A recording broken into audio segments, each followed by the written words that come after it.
पाकिस्तानी बुली versus tiger. पूरी video देखने के लिए वीडियो के एंड तक बने रहें।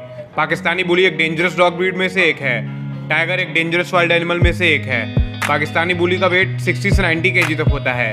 टाइगर का वेट 90 से 180 केजी तक होता है। पाकिस्तानी बुली की हाइट 75 से 86 सेंटीमीटर तक होती है। टाइगर की हाइट 90 से 110 सेंटीमीटर तक होती है। पाकिस्तानी बुली का लाइफ स्पैन 6 से 12 साल तक का होता है। टाइगर का लाइफ स्पैन 8 से 10 साल तक का होता है। पाकिस्तानी बुली का बाइट फोर्स 238 psi है। टाइगर का बाइट फोर्स 1050 psi है। पाकिस्तानी बुली की स्पीड 20 से 35 किलोमीटर पर आवर होती है। टाइगर की स्पीड 50 से 65 किलोमीटर पर आवर होती है। आपको हमारी ये इन्फॉर्मेशन कैसी लगी कमेंट करके ज़रूर बताएं।